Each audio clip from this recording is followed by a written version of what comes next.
Okay, I think I have us where we were on Thursday.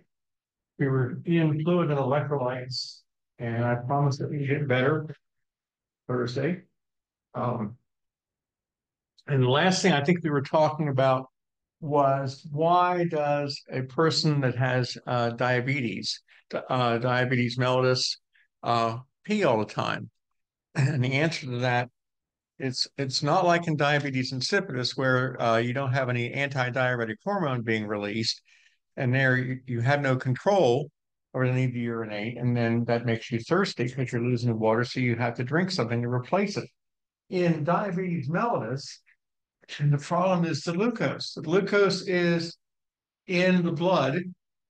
It's not being absorbed by the cells. The insulin either is not being recognized or there's no insulin. So there's no way that glucose can get into the cells. And what will happen is glucose stays in the plasma. And so it goes through the glomerulus and gets filtered. And glucose is a little molecule. Glucose is supposed to go through the glomerulus and then get recovered in the peritubular capillaries, that big red thing there. Well, there's so much glucose in here because none of it's being drawn out but taken by the cells. So you have an excessive amount of glucose present in here. Well, glucose particles act like a solute. They are a solute. And so they apply, the rules of osmosis where your water goes from a high water side of a membrane to a low water side. The capillary and the kidney tubule, the proximal tubule, for example, are side by side, one cell membrane, one cell membrane. There is much more water in the capillary, there's much more plasma in the capillary and less solute particles in the capillary than there are in the filtrate. So water is drawn from the capillary into the kidney tubule.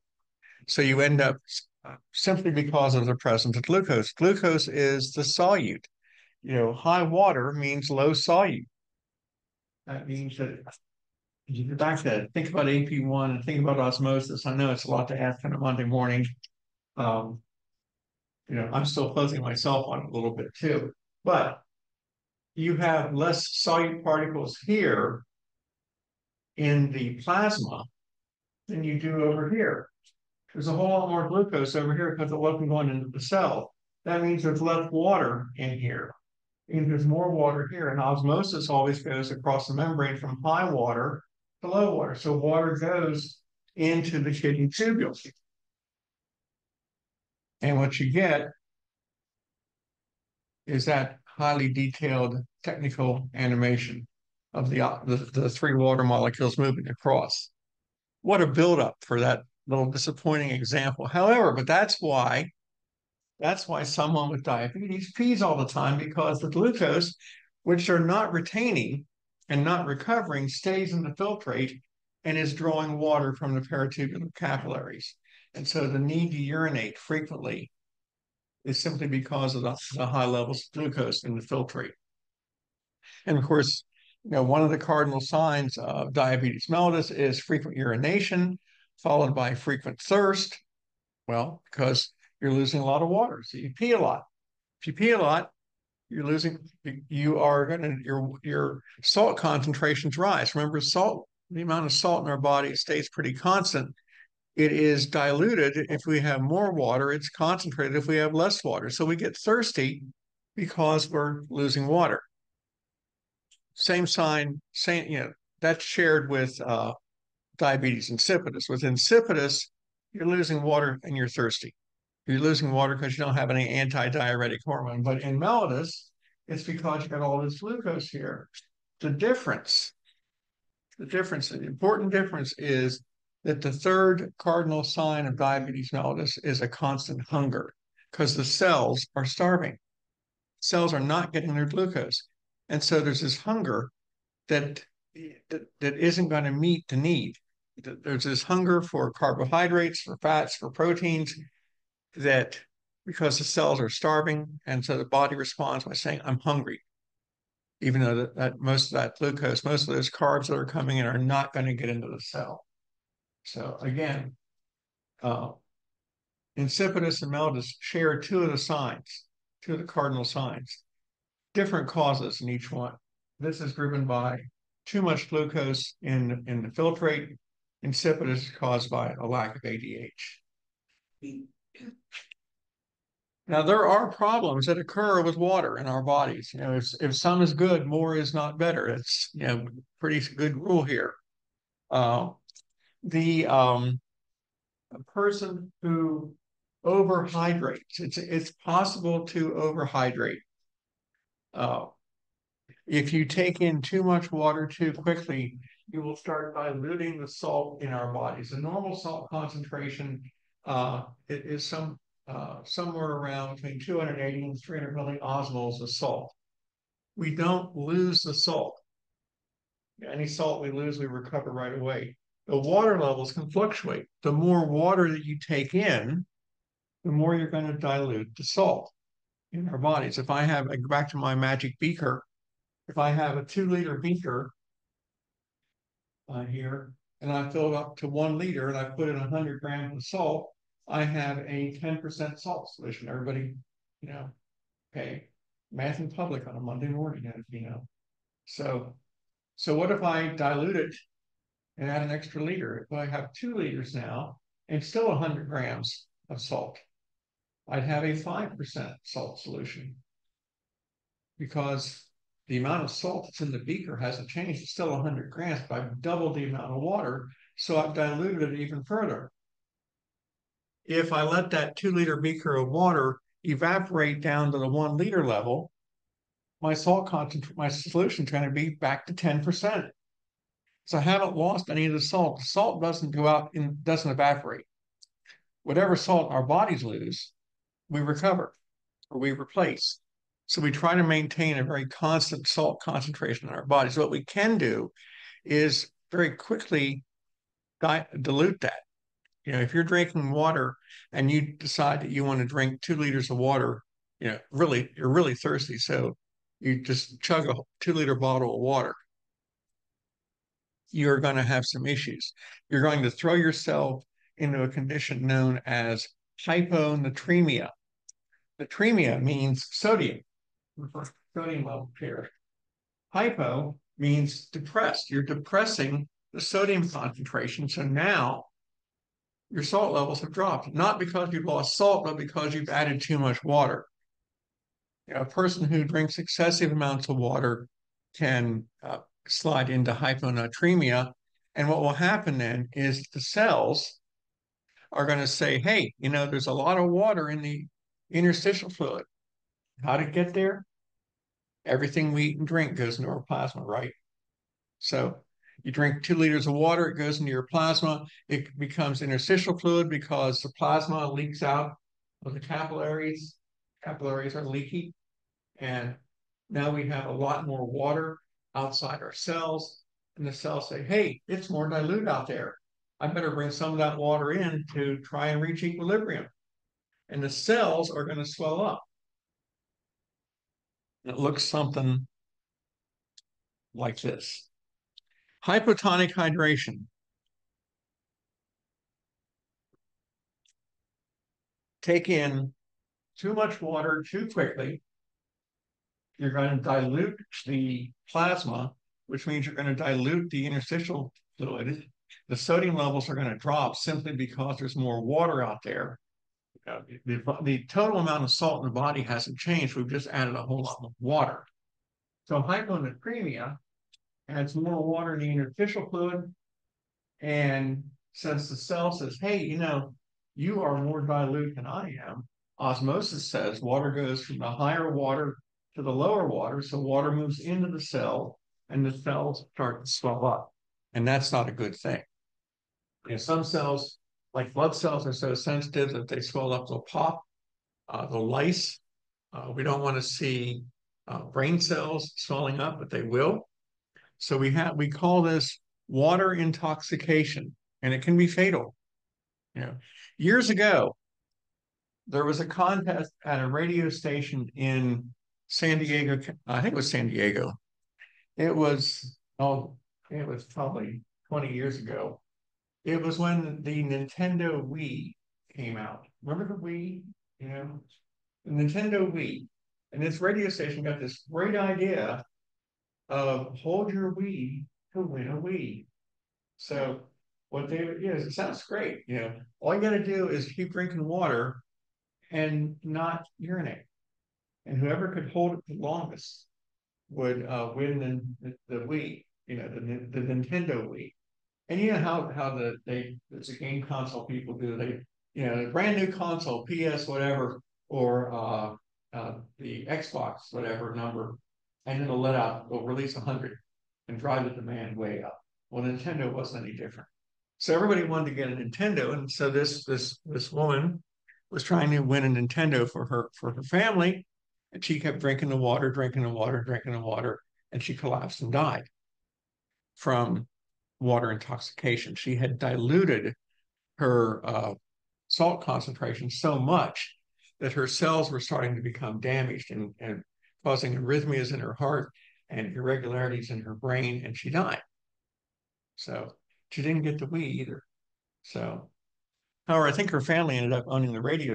That was a different story. So, but it is very dangerous. You see marathoners. A marathoner. If you ever watch a marathon, you'll see them as they run along. They'll be handed cups of water or small bottles of water, and they'll drink a little bit, throw some on themselves, and then throw it away and keep on going. They won't chug large volumes of water.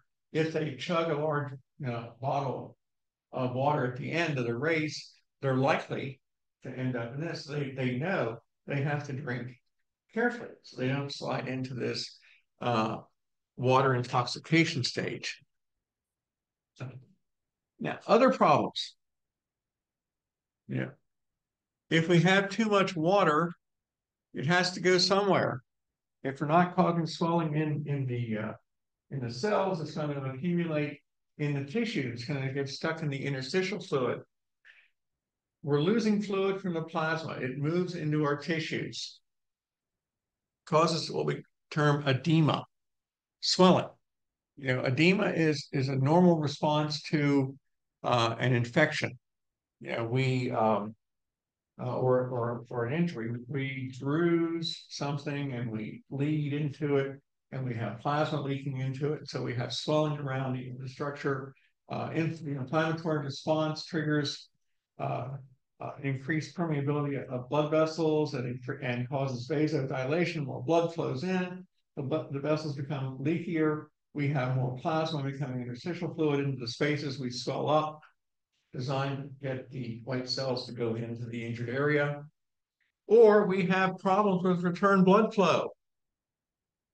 You block a vein, you have a clot, you have a deep vein thrombosis behind your knee, for example. You have a blockage somewhere in a vein that is impairing return flow to the heart, and you're going to see swelling. You're going to see that fluid has to go somewhere. You have heart failure going on. You can see, if you look here, you can see swelling in the leg, and you can see the fingerprints of the examiner at the time, because if your patient has edema, the skin will dimple and the dimple will stay. You press down in your skin and it pushes down and it pops back up right away. But a dimple, it leaves that because there's so much fluid in there in the tissues. The tissue is swollen, and that depression, that mark, will stay in place. And so, not unusual in the lower legs when someone has a blockage, like a thrombosis in one of the veins behind the knee.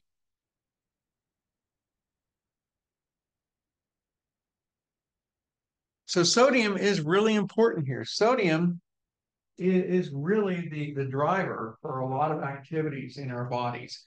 It is the most abundant cation um, outside the cells. Yeah. Potassium is the most abundant cation. Remember, cations positive charge. So you have more potassium inside the cells and much, much more sodium outside the cells. Remember, depolarization, repolarization, sodium outside, potassium inside. The So sodium is the dominant cation essentially in our body. The sodium is what we use to regulate the extracellular fluid.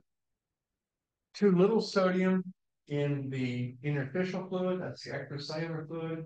Too little sodium will cause water to move in the cells. Too much sodium will cause water to leave the cells. So the concentration of sodium is going to drive the movement of water.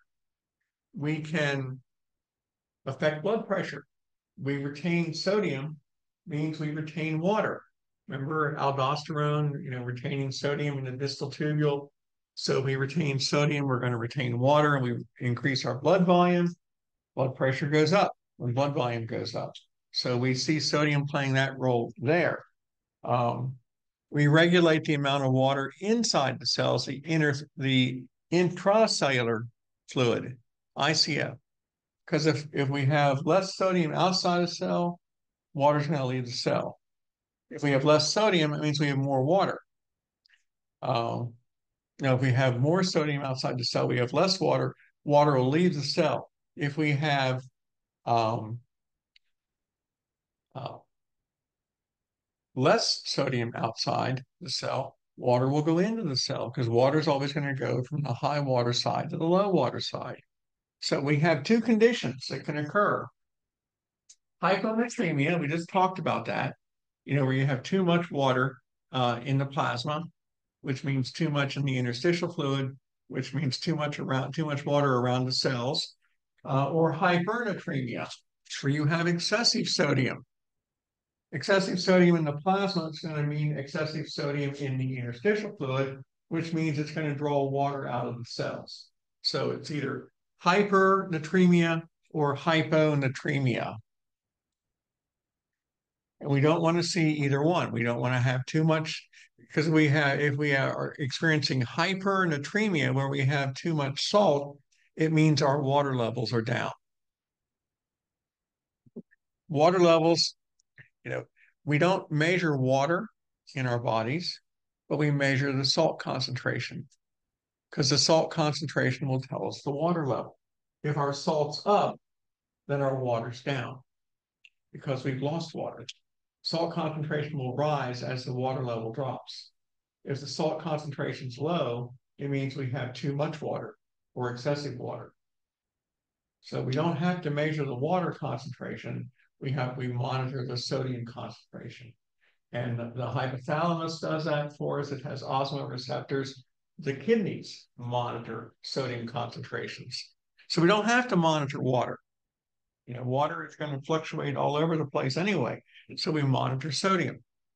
Sodium, where else? We're running the whole entire blood supply through the kidneys every 45 minutes. So what better place to monitor sodium and report it to the hypothalamus and say, hey, sodium's up or sodium's down.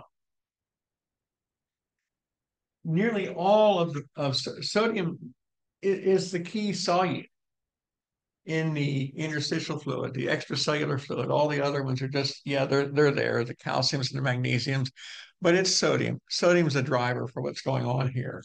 Of the 300 milliosmoles, we say that normal solute concentration should be, sodium makes up 280 of it. The rest are filled in by the calciums, magnesiums, and things like that. Sodium is the only ion that's going to cause any kind of osmotic change. So that's why sodium is so important.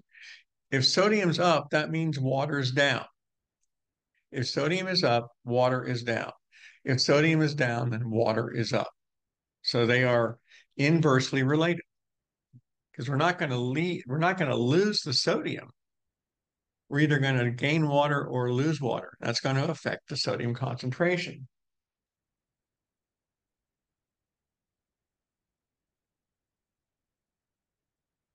So we're always moving water back and forth based on the sodium. Now, potassium and sodium have an inverse relationship also. Sodium and potassium disagree with each other. If sodium levels are high, then potassium levels are going to be low. Remember aldosterone. Aldosterone, while it tells us to retain sodium at the distal tubule, will tell us to kick out potassium at the distal tubule. So in a way, aldosterone regulates sodium levels. It also indirectly regulates potassium levels. So if sodium is high, potassium will be low. If sodium is low, potassium will be high. And so the um, the amount of potassium is has an inverse relationship to the amount of sodium. Let me go back and okay, let me get this. Stop it.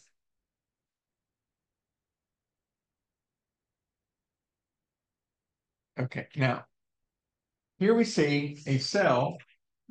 There's the inside of the cell with potassium and water. There's the outside of the cell with the interstitial fluid with the sodiums and the water there.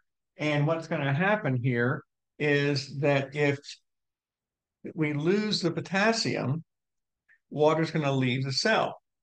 Because if we lose the potassium, potassium is the solute inside the cell. We lose potassium, we now have higher water here than you do outside, so water will leave. If you drop the sodium, we lose sodium from this side, then you'll have more water out here and water will go in. So water will go across the membrane of a cell based on either the sodium concentration or the potassium concentration, because these are solutes. So let's bring it back up to where we can see the, come on. There we go. So when we lose potassium from the inside of the cell, water goes out. Why? Because there's only one solute particle left here versus four out there. This has got the higher solute, which means it has less water. With only one solute particle inside the cell, it has higher water. And water is driven by osmosis from high water to low water. So we see it leaving the cell. If we were to lose the, and I can show you, if we were to reverse it, if we had lost the sodiums instead of the potassiums, water would go in. So, and it's all, so this relationship between sodium and potassium is sort of like sodium and water. If sodium's up, potassium's down. If if sodium is low, potassium's up. So hypernatremia, too much sodium, means that you've lost water.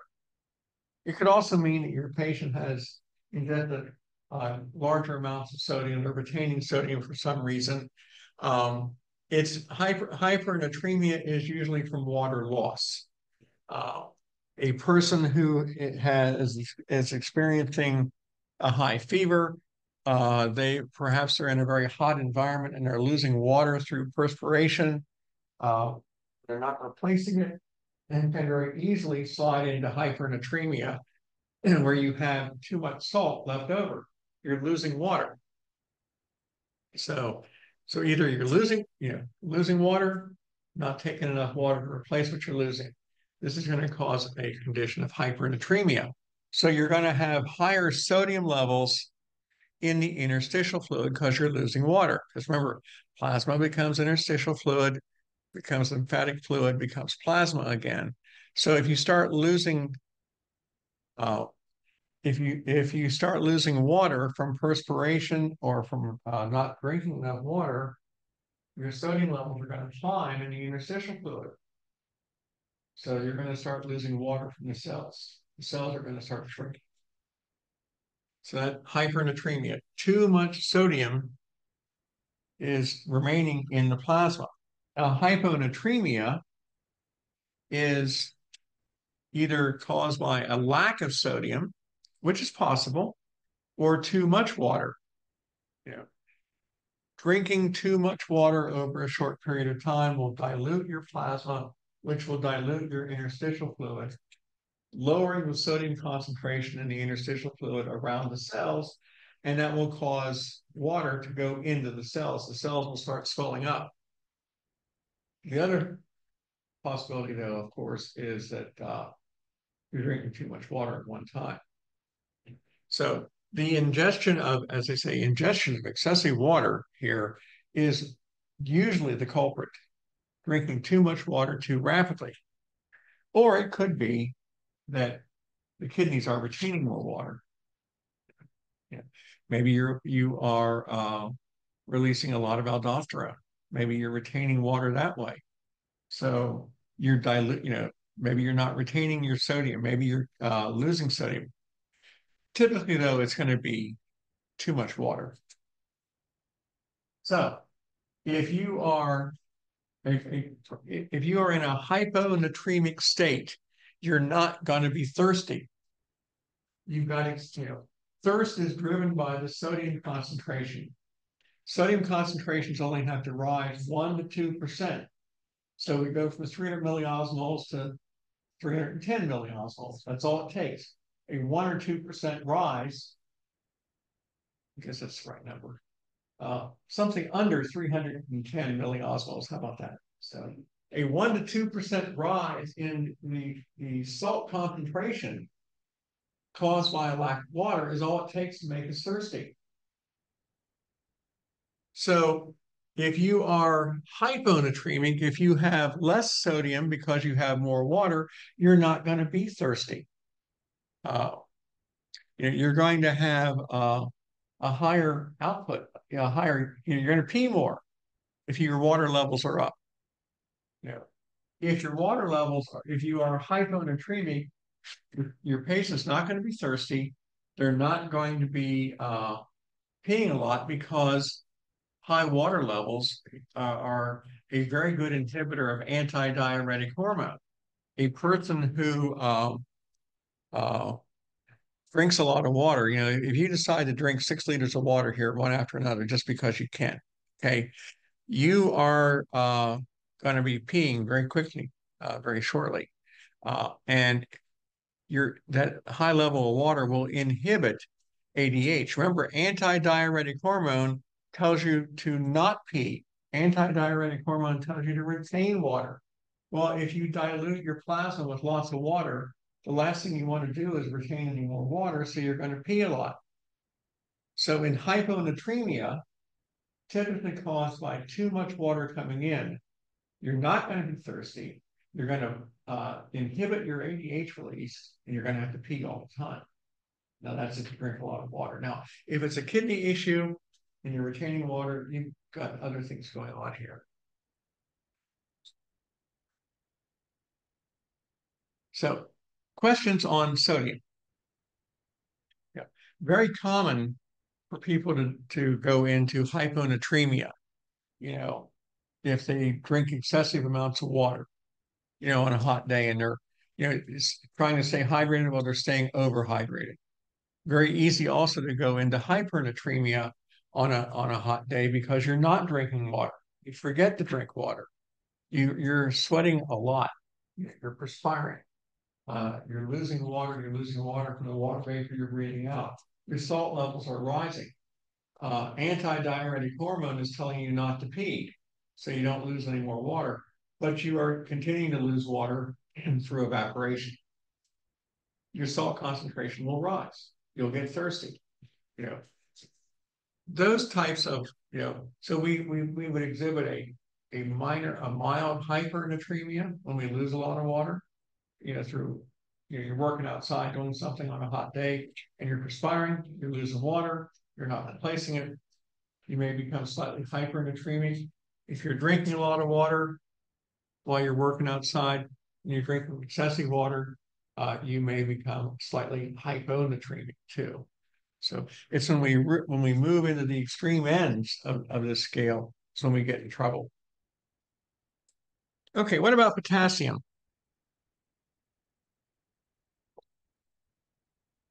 Not sort of the antagonist to sodium, but not, like if sodium's up, potassium's down, not like they're going to, interact with each other. We have high levels of potassium inside our cells. It's number one cation in the cell. There still is less potassium overall than there is sodium in the body.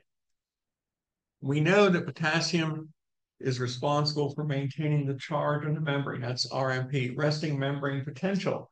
We know that the charge on a muscle cell is minus 90 millivolts. We know that the charge on a nerve cell is minus 70 millivolts. That's caused by the difference in charges, polarity, from sodium outside and potassium inside. And so we maintain this. Too much potassium drives us further and further away from threshold. Too little potassium drives us closer and closer to threshold. So, we regulate the resting membrane potential of a cell by the amount of potassium. And just like in sodium, we can have too much potassium or too little potassium. We can be hyperkalemia, or we have too much potassium, or hypokalemia, where we have too little potassium. Kalemia is the Latin term for potassium. That's why potassium has a K. Uh, you know, Sodium is Na. And sodium is natrium was the Latin term for sodium. And so on the periodic table, it stuck as Na, as you can see up there at number, what is that, number 11, and potassium right underneath is number 19. So that's why sodium has an Na, because from natrium, and potassium's a K from selenium. So, trivia. Okay, hyper and hypokalemia. Too much or too little potassium. We don't want to have too much or too little. If we are hyperkalemic,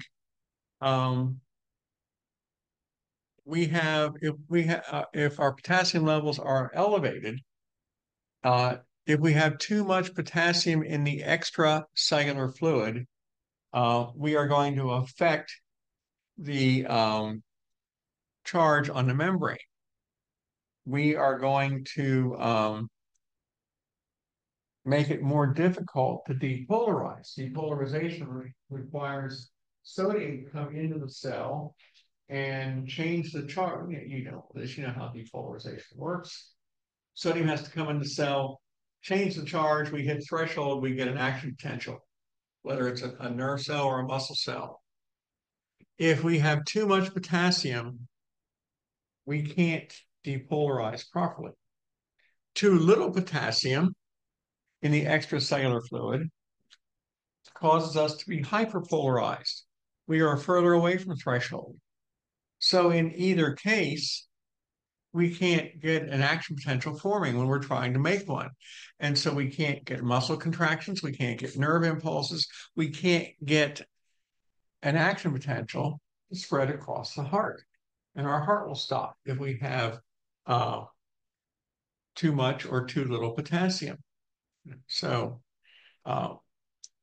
because if we don't have enough, remember, even though we're using calcium in the heart instead of sodium, if we can't depolarize and generate an action potential, the heart will stop. Your patient's dead simply because of the potassium levels. So hyper or hypopolarization, hyper or hypokalemia, both of these extremes can be unfortunately very bad for your patient. So what affects potassium in the plasma? Well, we have potassium in the plasma. We're going to see that what is the sodium concentration in the plasma is based on what's in the extracellular fluid, meaning what's in the interstitial fluid, because plasma leaks out and becomes interstitial fluid or extracellular, and then it becomes, lymphatic fluid, then it comes back to plasma again. If we have high potassium in the foods that we eat, if we you're on the banana diet and all you eat is bananas. Lots and lots of bananas. Bananas are high in potassium. So you eat lots and lots of bananas, and you're trying to avoid salt, so you use a lot of salt substitutes. Salt substitutes replace sodium with potassium. So you are putting a lot of potassium. You're putting salt substitute. You're putting the salt substitute on your banana. I don't know why. Okay, but just indulge it. You have excessive potassium in your diet. Where's everything we eat go? In our blood. It goes into our blood. It's in our plasma. So all the potassium we've taken in, if we've eaten high levels of potassium, it's going to go into our blood. And from there, it goes right into the extracellular fluid. Because remember, the plasma, it all leaks out. Not all at once, but it does leak out. It keeps getting recycling. But whatever's in the plasma is going to end up in the extracellular fluid. And if it's in the extracellular fluid, it's going to alter the concentration inside the cell. So we have too little or too much potassium. If we are completely potassium free in our diet, then we're going to have very low potassium in our plasma, which means we're going to have very low potassium in our extracellular fluid also. So we're not recovering as much potassium. So too much or too little potassium in our diet will affect what's in the extracellular fluid, the interstitial fluid around the cell, and that's going to affect how the cell responds in trying to establish an action potential. So we don't want to have too much or too little. It's entirely possible to go your patient can go overboard, so to speak, on potassium consumption. Someone who's on a low salt diet will use these salt substitutes because they want to have some flavor on their food. Who doesn't? Uh, and of course, if it says salt substitute, it must be safe, right? So they're going to shake it on there. And the problem with like the salt substitute is it's mostly potassium. And so you're trying to improve the flavor. You think you're being healthy. Probably be easier for your patient to eat a little bit of salt instead of all the potassium they're going to take in. But I didn't say that. Uh, on the other hand, someone who is obsessive about their sodium levels or their potassium levels, eat nothing with potassium. Well, again, that's not a good thing either. It all comes down to a balance. And of course, we know that uh, aldosterone. Aldosterone indirectly regulates potassium. Aldosterone, renin-angiotensin aldosterone. Aren't you tired of hearing about that? It's all we've been talking about since we started talking about the endocrine system. That was only 3 weeks ago, too. Anyway, renin-angiotensin aldosterone. Aldosterone tells us to retain sodium and retain water, because water will follow sodium. Now, at the same time we're retaining sodium in our plasma, we're kicking out potassium at the distal tubule. So the distal tubule, one side's sucking in sodium, the other side's kicking out potassium. So aldosterone actually controls the concentration of potassium in our body. If there's low aldosterone, then we're going to have high potassium. Um, so if our potassium levels go up too high, we're going to start releasing aldosterone to bring it back down. So aldosterone and potassium have this relationship where, if potassium level is high, we will limit that by releasing aldosterone. We know that aldosterone will kick out potassium if it's retaining sodium. So, okay, here's where I talked about salt substitutes. Potassium is found in all your salt substitutes that are out there to give food a certain amount of flavor. Excessive consumption of these substitutes will only work well for your patient if aldosterone is working, because aldosterone will detect excessive levels of potassium and kick it out. But if the aldosterone is not working, because your patient that has high blood pressure high blood pressure, hypertension doesn't operate in a vacuum in the body. It doesn't just affect, the heart. It affects the brain. It affects the kidneys. It damages the nephrons. It damages the kidney's ability to regulate fluid levels. So it damages the ability of the kidney to release renin, which triggers ultimately the release of aldosterone from the adrenal cortex.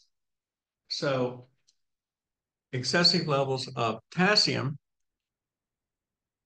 are okay if you have a patient with a healthy kidney, to a point, if they have a healthy kidney. But what are the odds of your hypertensive patient who now is on a salt-free diet having a healthy kidney? Because it goes along with the damage from the hypertension over the years. By the time that your patient's on a salt-free diet, the damage to the kidneys has probably already been done. So, because most people that go salt-free are not in the early stages of hypertension. Okay, moving on.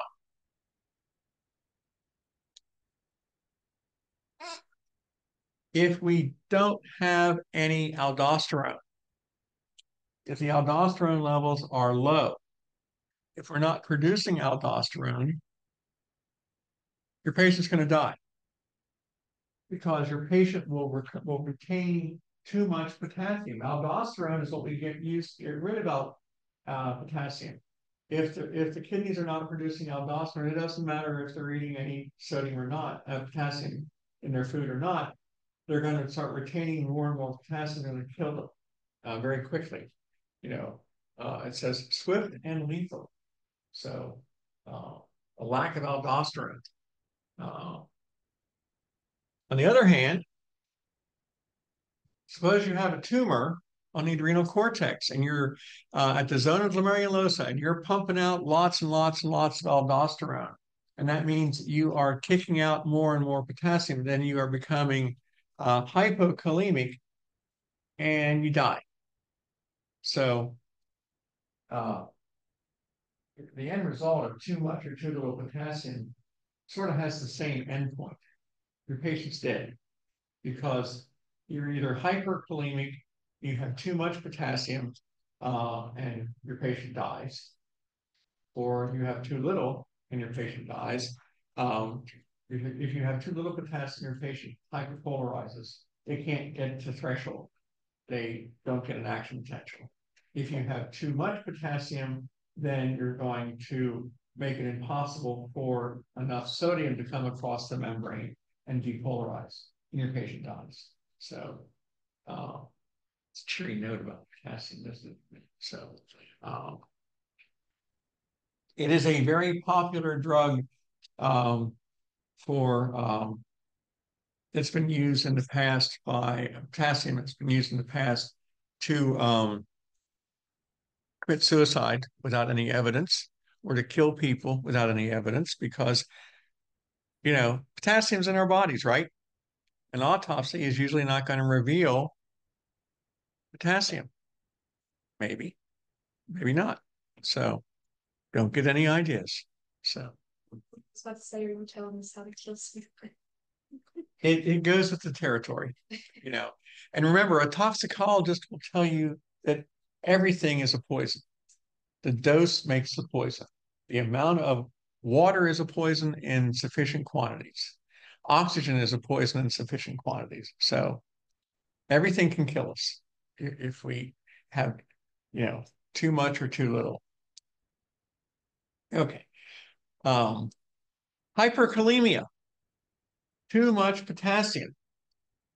This is caused by a condition known as acidosis, or rather the other way around. Hyperkalemia is caused by acidosis as our bodies become more acidic. Remember, our normal blood pH is around 7.4. If we start dropping below 7.4, we may become hyperkalemic. We may start retaining more potassium. So on top of everything else, becoming more acidic, now we have to pay attention to the fact that our potassium levels are going up. Remember I said at the beginning of this on Thursday that there's no faster way to kill your patient than to get their fluid and electrolyte levels messed up. we're out of balance. So, well, here we are, your patient's going into acidosis. So everything else, they're breathing rapidly and their pH is dropping, and now you got to pay attention. Oh, look, the potassium levels are rising. And the more potassium you have, the more acidic they're going to become. So, uh, so we see this whole problem with too much or too little potassium. If we're going into acidosis, we start retaining more and more potassium, so we can move into hyperkalemia. If we become more alkaline, if we're moving away from 7.4, if we're going up the scale, we become more hypokalemic. Remember that what's the end result of hyperkalemia and hypokalemia? It's bad for your patient. So your patient can become acidic or alkaline. Something's affecting that. They're retaining too many hydrogen ions. They're becoming more acidic. They're excreting too many hydrogen ions. They're becoming more alkaline. The pH is going down from 7.4 to 6.5, or up from 7.4 to 8.5. I don't know if you survive either one of those, but it's possible. So you're either going to be retaining or releasing potassium. So if you're not going to die from a change in pH and start affecting your enzymes, you're probably going to die from either too many or too little potassiums. So we don't see this change. Now, this highly detailed animation here shows you what happens when we are becoming alkaline. We are exchanging hydrogen ions from our let me get back and set this up again. There we go. Here's our potassium in plasma, in the interstitial fluid right there. Here we have bicarbonate in the capillary, in the blood, in the capillary. We have hydrogen ions inside the cell. What's going to happen is we're going to see the potassium move into the cell and make the cell hyperkalemic. The hydrogen ions are going to move into the plasma, move into the plasma from the cell, and this is going to cause this is alkalosis. So we go back and show you this work. Okay.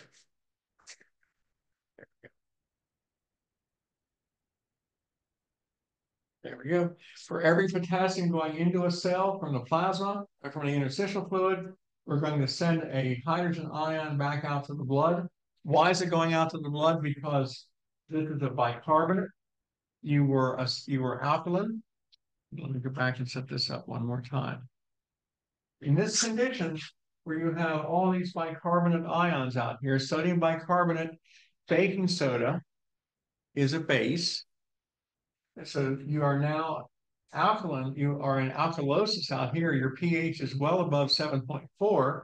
That's going to drive the cell to give up hydrogen ions because we want to neutralize this. We want to reach equilibrium. And so when the hydrogen ions are trying to respond to this condition known as alkalosis, potassium's rushing to the cell. So alkalosis is causing the cell to become hyperkalemic. You're solving one problem and creating another.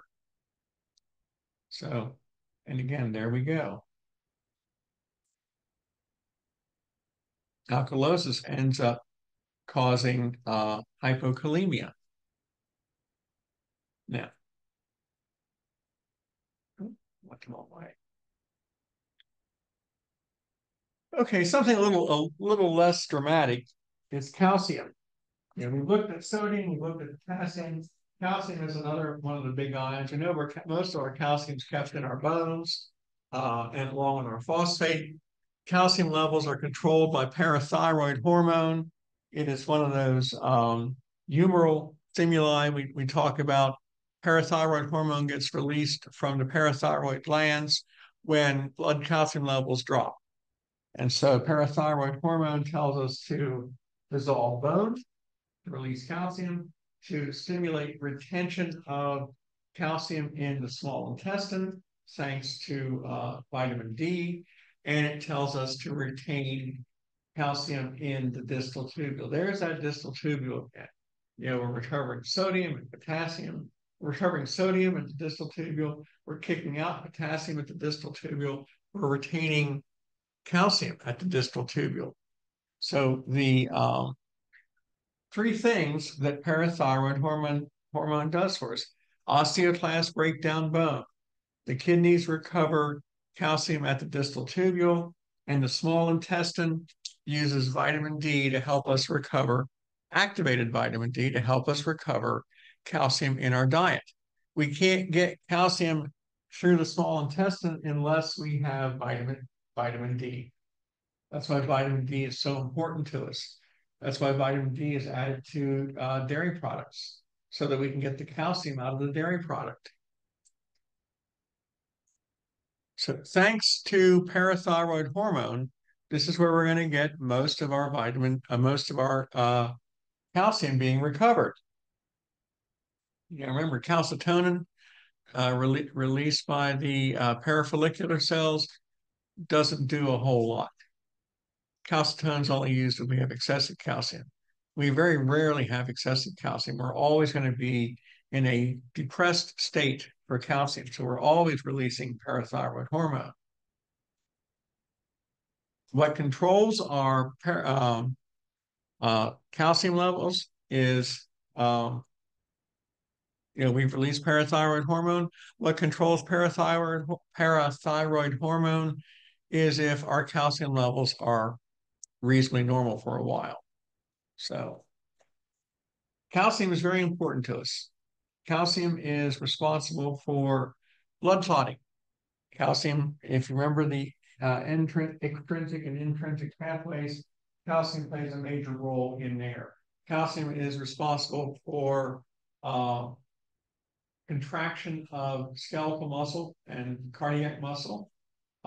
It allows the tropomyosin to be,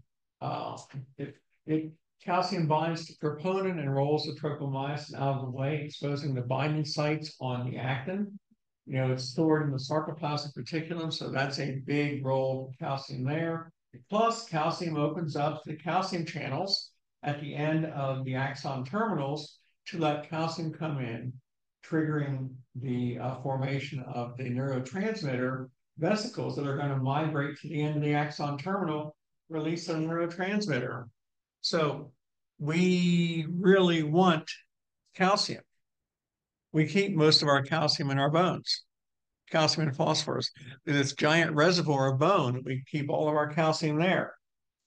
If we have too much calcium, hypercalcemia, again, hyper, if too much calcium will interfere with the ability of a neuron to depolarize, just like too much potassium or too much sodium. And so excessive levels of calcium can cause an arrhythmia, an irregular heartbeat. Too little calcium leads to tetany. Remember tetany, where the muscle contracts and doesn't relax, and you get that nice smooth curve that goes way up, and then the muscle can't move anymore because it's tight. It has reached its maximum strength. Well, too little calcium. If you don't have enough calcium, the muscles are going to retain, stay locked in that contracted position. Think of rigor. What happens in rigor? We flood the muscle cells with calcium. The muscle cells contract, and we don't let go. Yeah, of course, you're dead, so you don't care. So hypocalcemia and hypercalcemia. An individual that takes excessive amounts of calcium often runs the risk of becoming, hypercalcemic. How would they get too much calcium?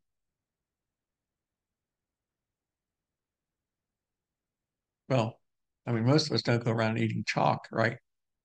But some people have conditions where their bodies demand excessive calcium.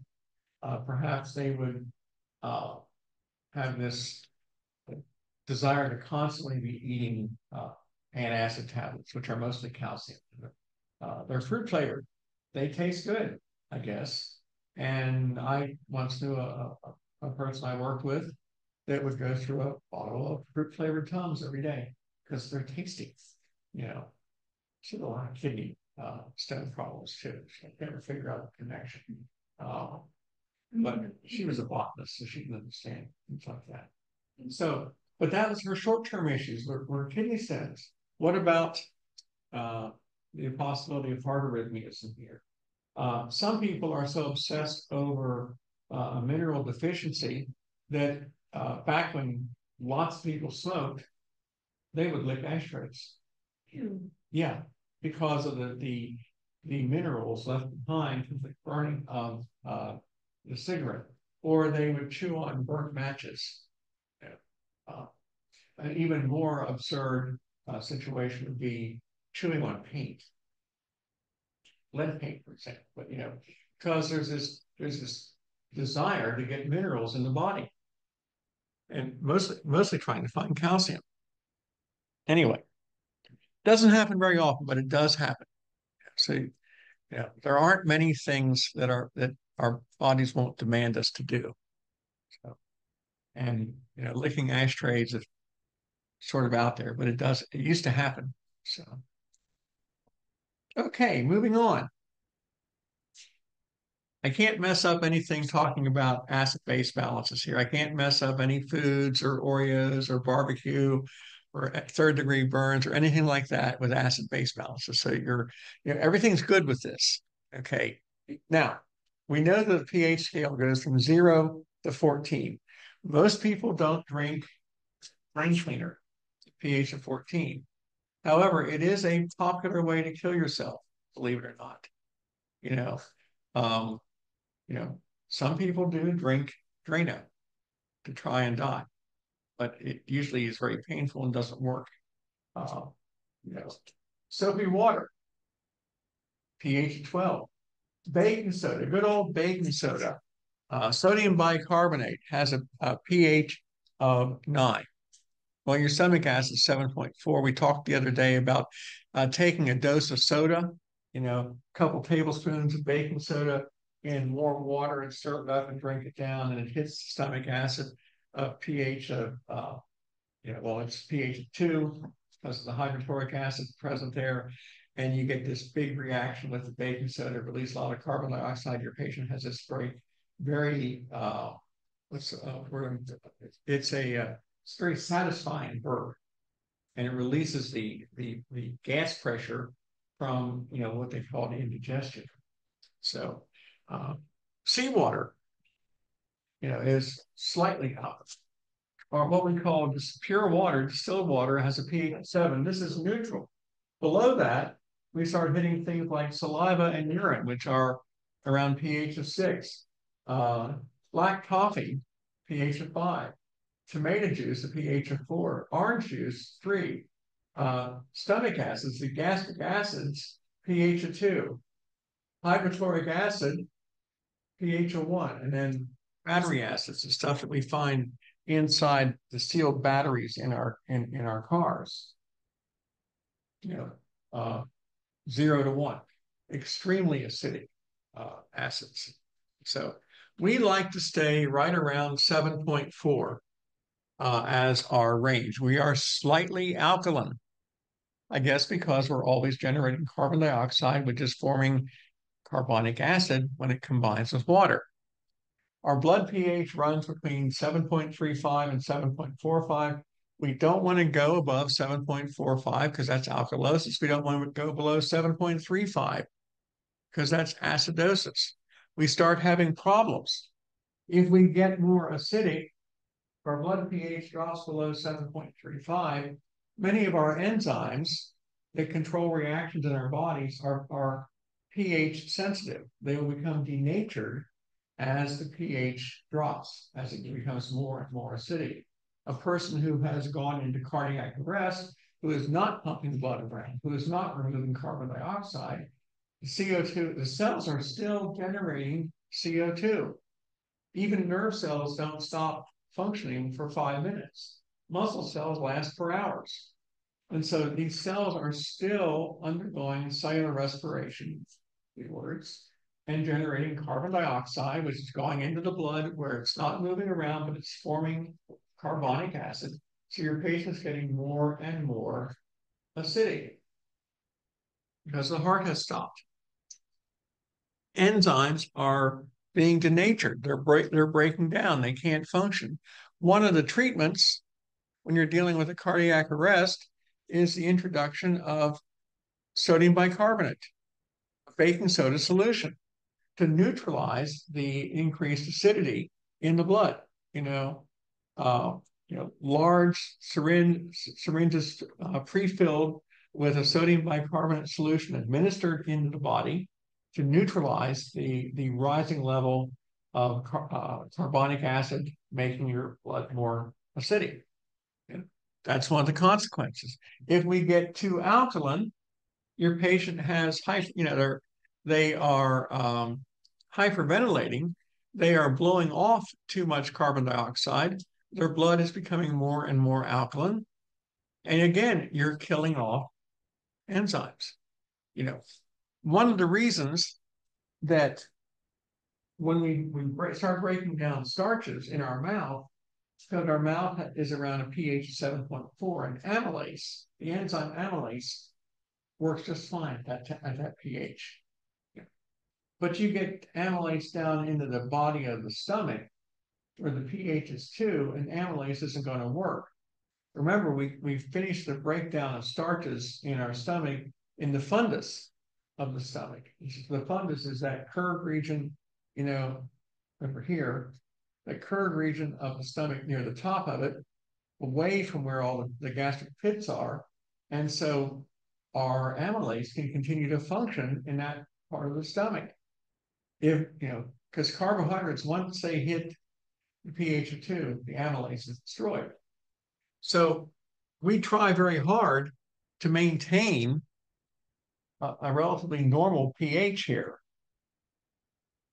We don't want to get too far out of balance either way. Now we know what an acid and base is. An acid is anything that gives up hydrogen. I'm not going to go into the chemistry of this, but an acid is a hydrogen donor.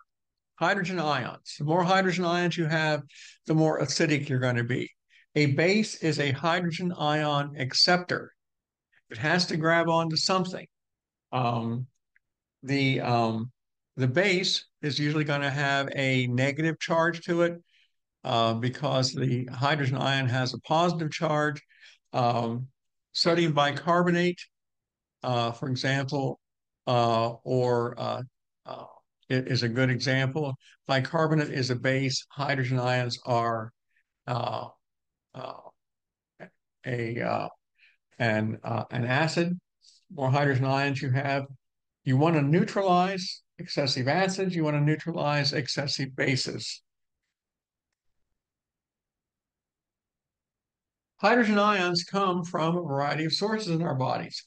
Phosphoric acid is formed from proteins. Lactic acid in our muscles. If you are exercising strenuously, your muscles will get sore, and you will be generating lots of lactic acid, which makes your muscles hurt. It's one of the consequences of exercise. Strenuous exercise, your muscles will be sore because of the buildup of lactic acid. It has to do with the lack of oxygen. You're running on glycolysis. Once you've exhausted the oxygen supplies in the myoglobin, you're running on glycolysis, and the pyruvates that are forming at the end of glycolysis have to be recycled because they can't go into the mitochondria because there's no oxygen there for them to work. So the pyruvates that get formed become lactic acid, essentially. Fatty acids and ketones form, cause hydrogen ions. Remember ketoacidosis. If we have to break down fats for energy, a triglyceride will give us the glycerol and the fatty acid chains, and that will make our blood more acidic in here. And of course, let's not forget carbon dioxide being converted to carbonic acid. Carbonic acid is a mild acid. So we take CO2 and combine it with water, and we get H2O3. And it's easier to carry carbon dioxide in the form of carbonic acid to get it back to the lungs. So we have lots of sources of acid in our body. We want to regulate our blood pH. We don't want to get out of balance. We don't want to get too far alkaline or too acidic. We have to regulate this. And we have a series of mechanisms that we use to regulate. We have what are known as the buffer system. We buffer. A buffer is a chemical that will neutralize an acid or a base. We can take a strong acid and neutralize it down to a weak acid. We can take a strong base and neutralize it back to a weak base. This slide is new, by the way. So don't go, I tried my hardest to resist from adding a slide, but I couldn't let it go. So I beg your forgiveness. Buffering systems. The respiratory system, our lungs can regulate acid-base balances. What do we do if we get too acidic? We hyperventilate. We breathe faster. We're trying to blow off the CO2. Our kidneys can control, can release hydrogen ions. They're sort of slow about it, but they will get around to it. And then our hormones can regulate and control. We have hormonal regulation. So let's take a look at the fastest mechanism. Chemical bufferings. Chemical bufferings can neutralize acids and bases within seconds. This is the fastest way to neutralize a change in pH in our bodies. As soon as we see a drop or a rise in our pH, we will start buffering. And the number one, and this is important, put a big star next to that. The number one buffering system is the carbonic acid bicarbonate. I guarantee you'll see that again. So if nothing else, the number one buffering system is the chemical buffering system, carbonic acid bicarbonate. It acts within seconds. It's like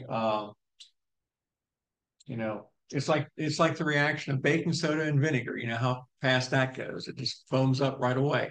Well, that's essentially what what is happening here, because baking soda is sodium bicarbonate and vinegar is acetic acid. So you're neutralizing each other, and you get all that foam coming off. You're releasing carbon dioxide. It occurs in seconds.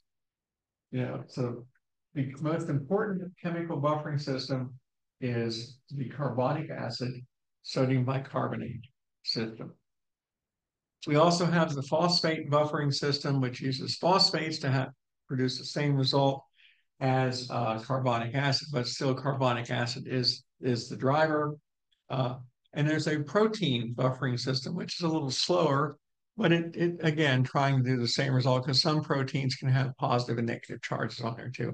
But the number one system that regulates our blood pH the fastest in seconds is going to be the carbonic acid bicarbonate system.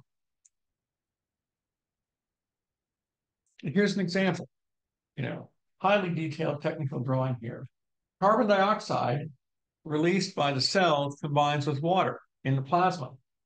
It forms carbonic acid. However, the bicarbonate ion, the sodium bicarbonate, can neutralize that and release and allow us to get rid of the acid, reduce the acid from a weak acid to a weak base. Now, so the chemical buffering system is going to take a strong acid and turn it into a weak acid, or a strong base and turn it into a weak base. We're either going to use carbonic acid or we're going to use bicarbonate. Those are the two keys here. Now, the next mechanism is the respiratory mechanism. It's a little bit slower. You know, chemical buffering takes place in seconds. We're not even aware of it because we're always adjusting our pH back and forth and back and forth. So we are aware of the respiratory mechanism kicking in place here. This is not a chemical buffering, but this is physiological. This is a stronger mechanism. This tells us to breathe faster to get rid of CO2. So um, if we have excessive levels of CO2, that CO2 will combine with water to form carbonic acid. It will make us more acidic. Now, the medulla oblongata in the brainstem picks up on that and with its chemoreceptors and says, hey, we're too acidic. It must be because of carbon dioxide. So let's breathe faster. So when we exercise, when we're doing something strenuous, we breathe faster. And it's not because of the need for oxygen, it's because of the CO2. Because when we do something strenuous, we're burning more glucose in the mitochondria. We're oxidizing glucose in the mitochondria, and we're giving off all that CO2 from the Krebs cycle. Ugly words, but just bear with me. So you're giving off all that CO2 from the Krebs cycle. That CO2 is going to combine with water in the plasma and form carbonic acid and make our blood more acidic. That's the trigger.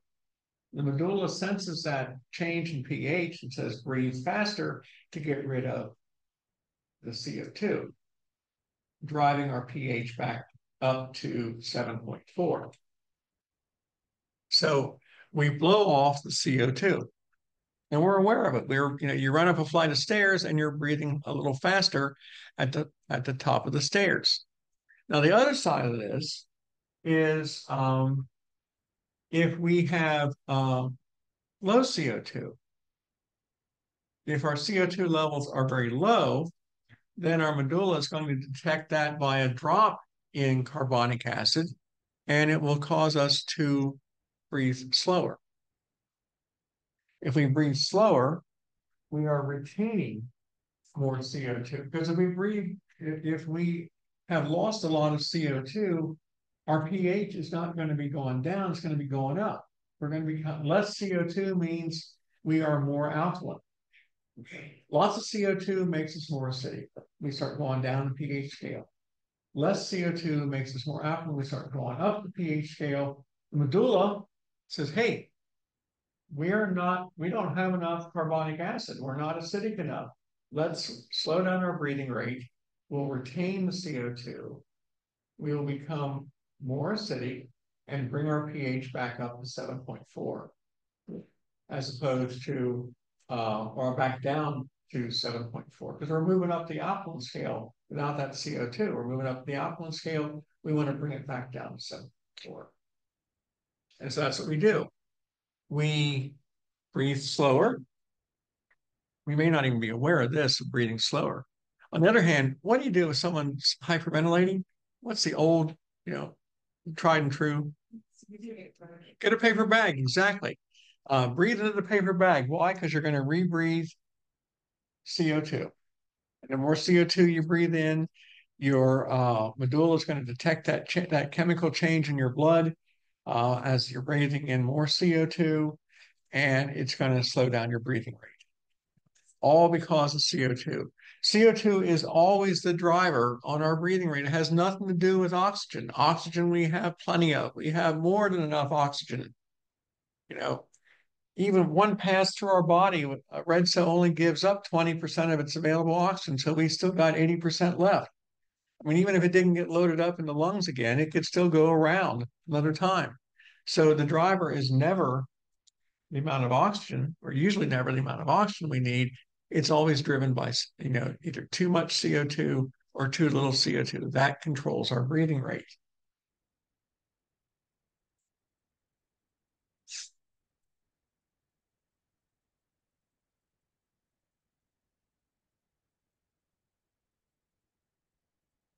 So the If we hypoventilate, um,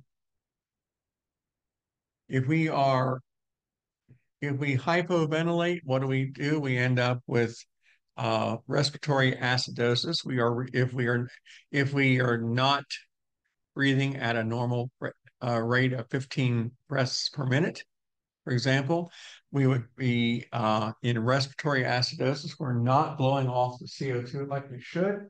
We're not getting good gas exchange across the membrane of the lungs.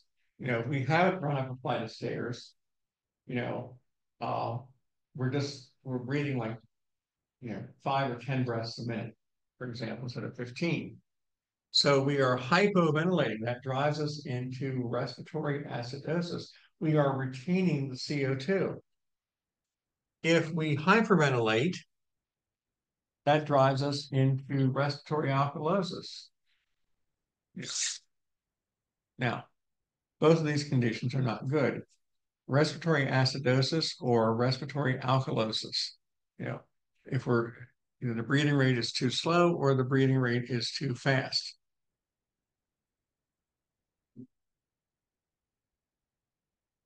Now, the third mechanism to control acid-base balances are the kidneys.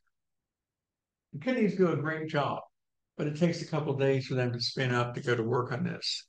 The kidneys will uh, make bicarbonate, excrete bicarbonate, absorb bicarbonate, excrete hydrogen ions. They'll do all these things for us, but it takes time. If our blood gets more acidic, we're going to start kicking out hydrogen ions. If our blood is too alkaline, we're going to start retaining hydrogen ions.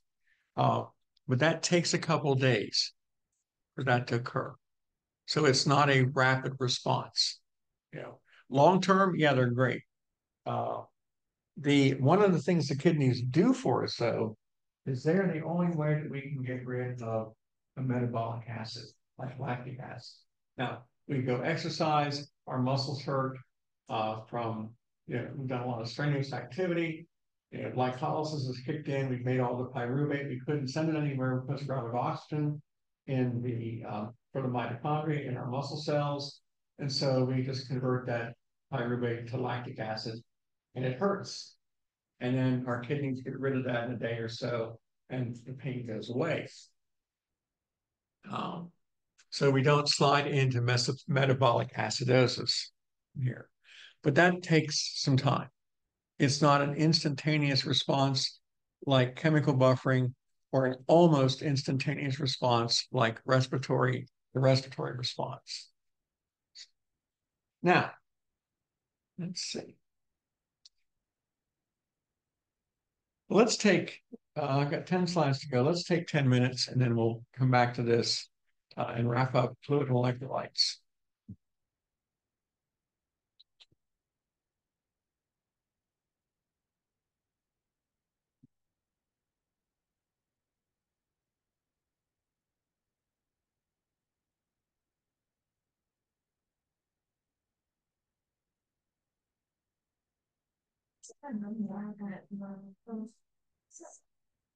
When she was still doing her ranking, she started doing her ranking. She was like, "Oh, did we?"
Okay, let's go ahead and wrap up fluid and electrolytes today.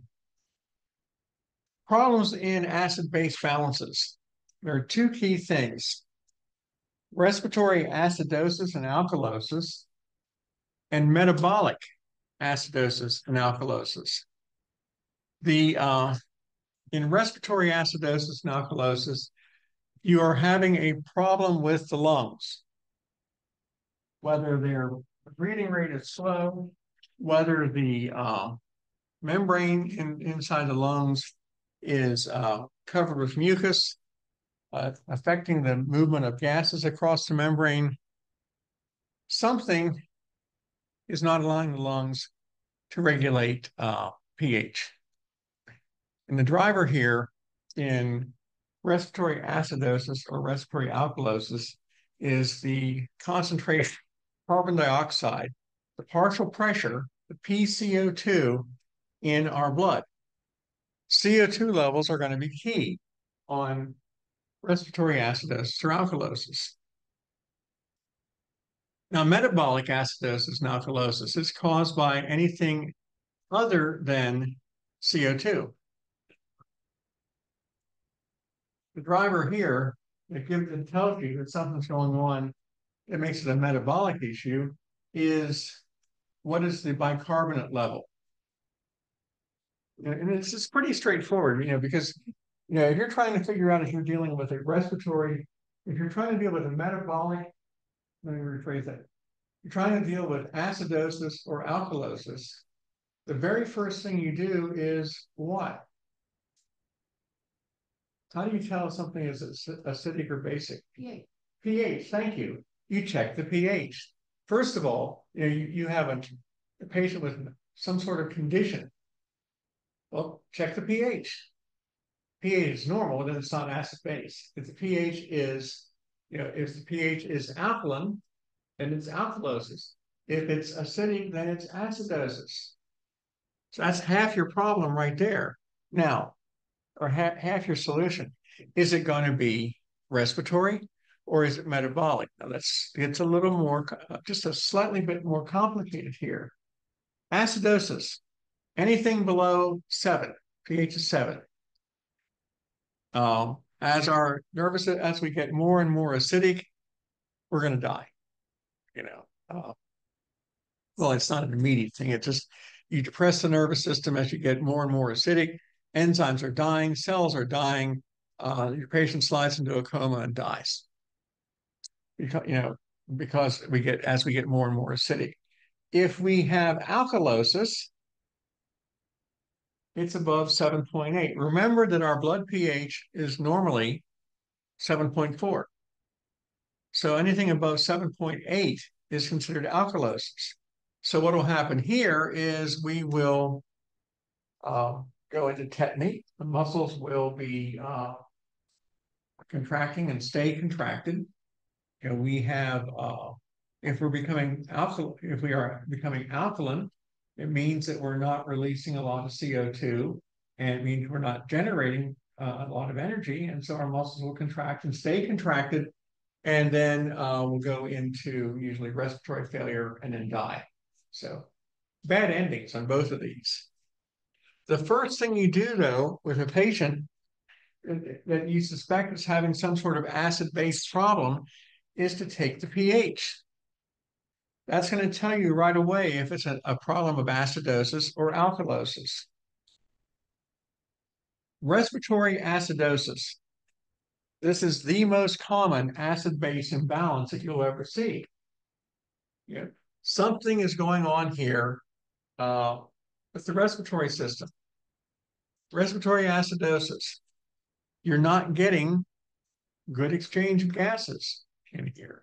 You have your CO2 levels are out of balance. Now, the normal partial pressure of CO2 in our bodies is somewhere between 35 and 45 millimeters of mercury. That's the PCO2 level. If our pH is below 7.35, that makes us acidic. So, we take the pH of your patient, And if it's below 7.35, it's acidosis. If it's above 7.45, it's alkalosis. So we have a patient here who has a pH of less than 7.35. They are acidic, and we measure the partial pressure of the carbon dioxide in the blood, and it's greater than 45.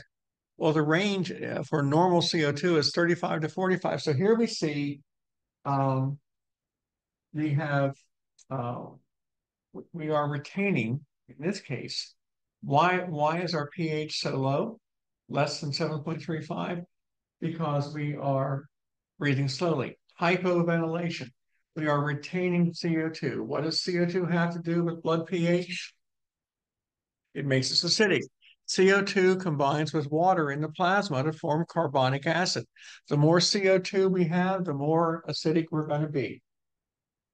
So if our breathing rate is slow and shallow, or there's some obstruction, we're going to be retaining more and more CO2. We know that there's more CO2 because our partial pressure is greater than normal, greater than 45. So we're looking at a blood pH of less than 7.35, so it's acidic. We look at the CO2 concentration. We look at the breathing rate. Breathing rate is slow, and we are hypoventilating. CO2 confirms that. CO2 levels are high. So what could cause this? Well, retaining CO2, slow breathing rate. Uh, we have emphysema or chronic bronchitis, for example. Emphysema is when the alveoli lose their stretchiness and can't rebound. See, when we take a breath, our alveoli expand. Emphysema destroys the ability of the alveoli to expand, so they expand, we suck in air, but they don't relax. And so we're not getting good gas exchange there. Um, Cystic fibrosis, a genetic disorder that causes the accumulation of mucus in the airway and in the inside the lungs. If we increase the thickness of the respiratory membrane, it makes it harder for gases to go across. You know, we have a very thin layer of water lining the inside of our alveoli. But imagine that thin layer of water covered with a thick layer of mucus, and we've suddenly tripled the thickness of the membrane. Oxygen has a harder time to go across a thicker membrane than a thin membrane because that mucus gets in the way. So cystic fibrosis patients will often have difficulty breathing, frequently have difficulty breathing, and will be hypoventilating. They'll be retaining more gases, so becoming more acidic. When we retain CO2, it forms carbonic acid. Our blood pH will become more acidic. The more CO2 we retain, the more acidic we are, and the more we're going to see our blood pH go down below 7.35. The slower we're breathing, the more CO2 we're retaining. Because breathing rate doesn't have a whole lot to do with the metabolic activity in the cells. The cells are going to be busy churning out carbon dioxide. They're getting all the oxygen they need from all the blood that's circulating around them. Remember, blood's is packed full of oxygen. Breathing rate is just sort of topping off the red cells every pass. But those cells, even if the red cells are only getting a partial fill, they're still turning out all the releasing oxygen to the cells, and the cells are busy, doing what cells do. They're oxidizing glucose, releasing CO2 from the Krebs cycle. Where's that CO2 going? Into the blood. So more CO2 causes us to become more acidic. More CO2 causes us to become more acidic. Our pH is continuing to drop, and we're sliding into, we're very quickly moving into respiratory acidosis if we aren't already there. So how do we fix it? The kidneys fix respiratory acidosis. If you have respiratory acidosis, the kidneys will fix it. Kidneys fix respiratory problems, with bicarbonate. neutralize the carbonic acid. So it's a respiratory issue. The fix is from the kidneys. Because we got to get our CO2 levels back to the normal range of 35 to 45. This is the most common type of acid-base imbalance you're going to run into. You see it with patients with COPD, chronic obstructive pulmonary disease. You see it with cystic fibrosis patients, people that take an overdose of some sort of recreational pharmaceutical, narcotic overdose, as they say, depress the medulla, slow down the breathing rate. Slow down the breathing rate, you are going to generate, you're going to retain CO2 because the cells are still functioning. You know, CO2 is still turning out of the cells, doesn't matter the breathing rate. You know, the cells don't care that we're not getting rid of the CO2. CO2 levels are rising, driving the pH down. So uh, the breathing rate is allowing that, the slower breathing rate is allowing that to happen. We want to neutralize that carbonic acid that's forming. That's where the bicarbonate comes in at the kidneys. So if you have respiratory acidosis, you can have respiratory alkalosis. Respiratory alkalosis is anything above 7.45. Remember, your range is 35 to 45.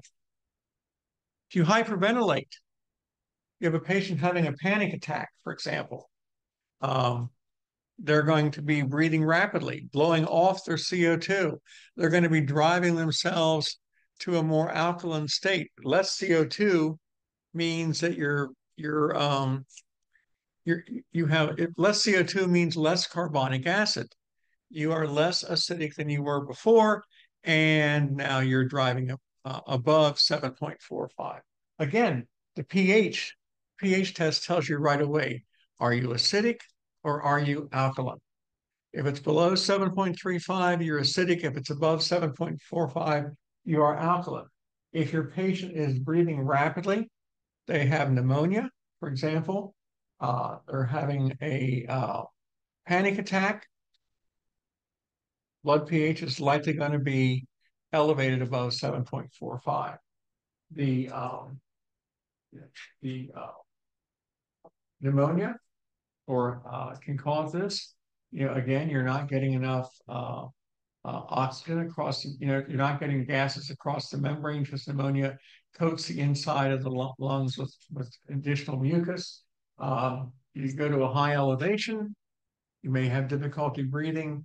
In here, you're breathing rapidly. The faster you're breathing to try and get oxygen in, the more CO2 you're blowing off. So again, respiratory alkalosis, you are blowing off all your CO2. You have less CO2, which means less carbonic acid. The key here is you take, again, is it acidosis or alkalosis? If it's alkalosis, then you look at the breathing rate. Okay, if it's alkalosis, you look at the CO2 levels. You look at, you always, in respiratory issues, two things. Take the pH, if it's acidosis or alkalosis. Look at the CO2 levels. If the CO2 levels are elevated, then it's acidosis. If the CO2 levels are depressed, then it's alkalosis. So here we see our pH is below 35. We are below the normal range. Normal range is 35 to 45. If we're below the normal range, it's alkalosis. Less CO2 means less carbonic acid. Less carbonic acid makes us alkaline. Everybody clear on this? Okay. So, and again, the kidneys are going to fix it. It's a respiratory problem, so the kidneys are going to fix it by kicking out the bicarbonates. Instead of retaining the bicarbonates, we are already too alkaline, so we're going to kick out the bicarbonates. So when we have a respiratory issue, whether it's acidosis or alkalosis, the kidneys are going to fix it. So now from a metabolic perspective, metabolic acidosis and alkalosis The CO2 is not the cause. CO2 levels are likely to be normal in a metabolic issue in here. Here we're looking at the bicarbonate levels. So you have a patient that you end up checking their blood pH, and that tells you are they in acidosis. Three things: acidosis, normal, alkalosis. If it's acidosis or alkalosis, you're going to tell. If they're below 7.35, it's acidosis. If it's above 7.45, it's alkalosis. Well, now CO2 levels come back normal. You have a patient that is acidic. They're in acidosis. So here you check the bicarbonate levels. The pH the pH level is normal. Is the I'm sorry the CO2 levels are normal. They're between 35 and 45, but the pH is acidic. So it's not going to be respiratory acidosis or respiratory alkalosis if the CO2 is normal. So then you take the bicarbonate level. Bicarbonate levels are either going to be above or below, either below 22 milliequivalents or above 26 milliequivalents. So the normal range for bicarbonate is 22 to 26. If you're below 22, it's metabolic acidosis. How do you know it's acidosis? Because you just took the pH. pH was below 7.35. If they're in acidosis, you determined that with a pH test. Then you tested for CO2. If CO2 was normal, then it's not a respiratory issue. If the CO2 values are between 35 and 45 and your pH is 7.1, you are in acidosis, but it's not caused by CO2. It has to be metabolic. So you test for bicarbonate, and you see the bicarbonate's below 22. One could argue that if you take the pH and determine its acidosis, and then you test for CO2 and the CO2 is normal, the only thing left is metabolic, but you should probably test for bicarbonate anyway, so metabolic acidosis and metabolic alkalosis. Metabolic acidosis is the number 2 imbalance. If respiratory acidosis is number 1 acid-base imbalance, metabolic acidosis is number 2. You have a normal CO2 level between 35 and 45. The pH here in metabolic acidosis is below 7.35. The bicarbonate level is below 22 milliequivalents. Normal for bicarbonate is 22 to 26. So now that tells you right away that it's not CO2, meaning it's not respiratory. You know that it's acidosis, it's not respiratory, and the bicarbonate tells you that it is metabolic. So what causes it? Diarrhea is a cause of metabolic acidosis. Diabetes mellitus is a cause of metabolic acidosis. Remember ketoacidosis? Ketoacidosis, breakdown of triglycerides into the glycerols and fatty acids driving your pH down.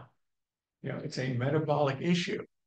Starvation, people that are starving can have metabolic acidosis. Too much alcohol will cause metabolic acidosis. Lactic acid buildup can cause this. Where do you get lactic acid? Failure to convert pyruvate into the Krebs cycle. Pyruvate has to be recycled back around into lactic acid because there's no oxygen available. Your patient in metabolic acidosis is going to be hyperventilating. Why are you hyperventilating? Because your pH has dropped, you're in acidosis, your pH has dropped, you're hyperventilating because the medulla says, hey, our pH is really low.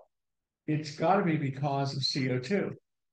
Well, it's not. CO2 levels are normal. In metabolic acidosis, your CO2 levels are perfectly normal, but the medulla doesn't know that. So you start breathing rapidly, you hyperventilate, trying to blow off CO2, which is not a problem. In ketoacidosis, one of the key signs in ketoacidosis is hyperventilation.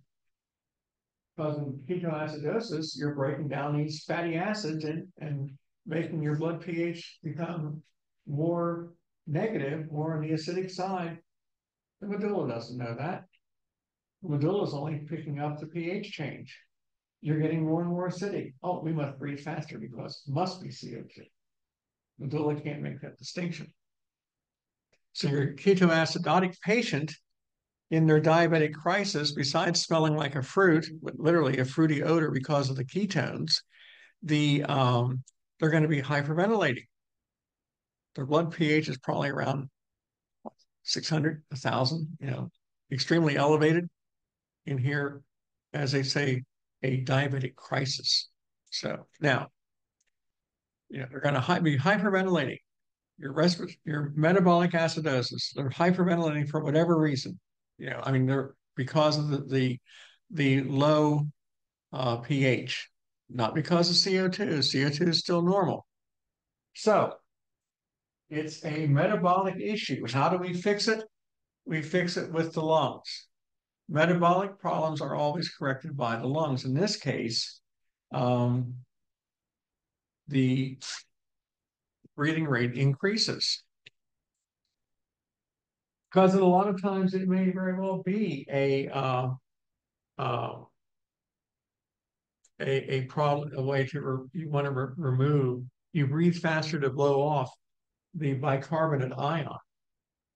You know, uh, you're breathing faster. You're blowing off CO2. The CO2 is driving you, blowing off the CO2. You're becoming more and more alkaline. And your problem here is you are acidic. You blow off the CO2. That's why you breathe faster. You are compensating.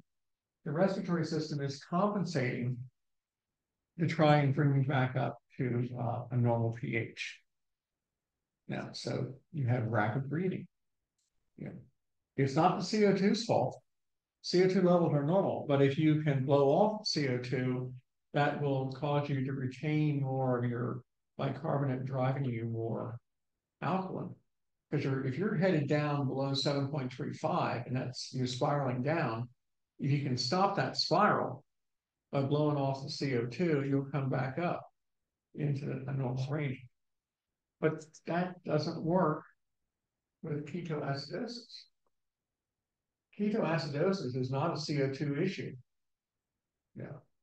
Ketoacidosis is caused by the breakdown of these fatty acids.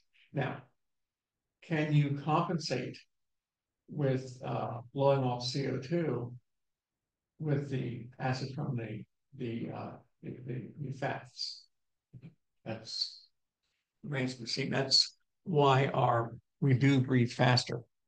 So metabolic acidosis, very common problem that it can occur is aspirin overdose. Aspirin is made up of acetylsalicylic acid. It's like some word. It's one of those fun words you get to say, Anyway, it is extremely toxic.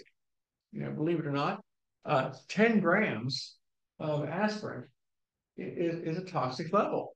So a patient that takes excessive amounts of aspirin, perhaps children, take aspirin, in excessive doses because it tastes good. I don't know if that's still a problem like it used to be, but so your patient will go into metabolic acidosis because of the high levels of aspirin here. Methanol, wood alcohol will drive our pH into into the acidic side. Methanol is alcohol that has a deliberate contaminant placed in there. We call it wood alcohol. It's non-drinkable alcohol. You wouldn't drink, wood alcohol because it will kill you, but it makes you go blind first. The ethylene glycol, drinking antifreeze, will drive you into the acidic pH. Sterno. Anybody know what sterno is? You ever go to a buffet? They have these little cans underneath there with the flame licking up. Keeping the buffet trays warm. That is jellied alcohol, and it's called, the trade name for a lot of it is sterno, just canned heat or whatever. Well, an alcoholic will take sterno and scoop it out of the can and wrap it in cloth and squeeze it, and all the alcohol inside will come out, and they'll collect that, and they can drink it. You know, alcoholics tend to have a lot more resistance to wood alcohol and ethylene glycol. An alcoholic can drink just about anything without killing themselves. But Hand sanitizer. yes, hands. There you go. Patients that have drank. Yes, yes. Well, why would you, or mouthwash, Yeah. or anything with alcohol in there, and yeah. So, but these will drive you into metabolic acidosis. All these can drive you over the uh, the normal pH line. So metabolic acidosis is the number two cause of some sort of acid base imbalance. Now again, the fix is through the lungs. As I said before, increasing the ventilation rate, increase the breathing rate, blow off CO2, drive us more alkaline, and eventually, with supportive care, your patient should recover in most cases. Now, metabolic alkalosis is the only one left. pH is greater than 7.45. Bicarbonate levels are above 26. Take the pH. pH is above 7.45, so it's alkalosis. CO2 levels are normal. Okay, so then you take the bicarbonate level. Bicarbonate is greater than 26. So 3 tests, all you have to do. Alkalosis here is metabolic alkalosis, excessive vomiting. A person has food poisoning, for example. Um, you know, um, Staphylococcal food poisoning, a very common type of food poisoning, causes lots of vomiting. Uh, and for like 24 hours worth of vomiting, where your patient said, "Oh, I was sleeping next to the toilet because I didn't have the strength to go to bed, and I just wanted to raise my head up so I could throw up." Uh, and that's that will drive you into alkalosis because you're getting rid of your stomach acids. Um, Suppose you have a patient that likes to munch down on antacid tablets like Tums. You know, that's going to drive you into the alkaline area. What about too much aldosterone? Aldosterone will drive you into the alkaline side. So uh, bad things happen here. Tetany, you know, numbness to the extremities, muscle tetany, because you're getting more and more alkaline in here. Um, Here, you have to compensate by dropping slowing down the respiratory rate, retaining CO2. Because after all, here you're becoming more and more alkaline. Your blood pH is going 7.45, 46, 47, 48, 49, 7.5, 7.51, and so on going up. So what do? You retain your CO2. You slow down the breathing rate. Retaining CO2 makes your blood more acidic. And so again, you try to compensate by lowering your pH. This is pretty unusual. It is not common. Yeah, the most common type of acid-base problem is going to be respiratory acidosis, followed by metabolic acidosis. The alkalosis issues are not nearly as common, particularly this one. You know, not many people sit around and munch down a bottle of Tums every day or have an aldosterone problem. So, so how do you check? How do you determine what's going on here? The first thing you do is check for pH. Is it above 7? Is it below 7? Is it above 7.45? Is it below 7.45? Is it acidic or is it basic? If it's below 7.35, then it's acidosis. If it's above 7.45, then it's alkalosis. So now you know what you're dealing with. Now, check the CO2.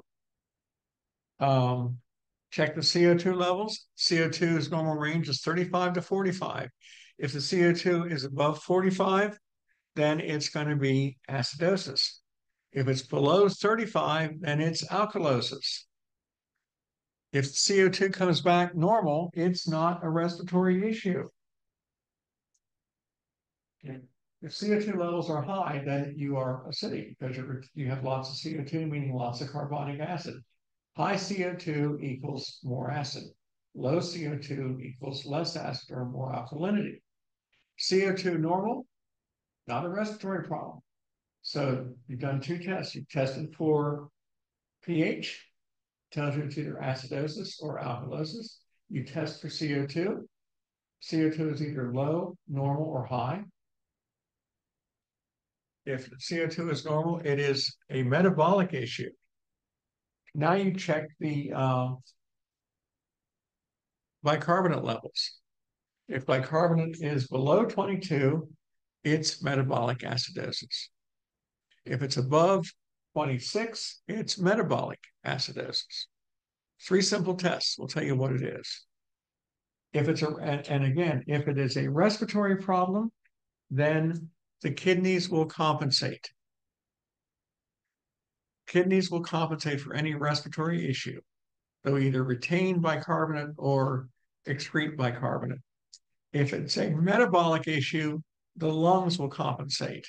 You'll either breathe faster or you'll breathe slower, one or the other. So, and that is the end of fluid and electrolytes and acid base. So, and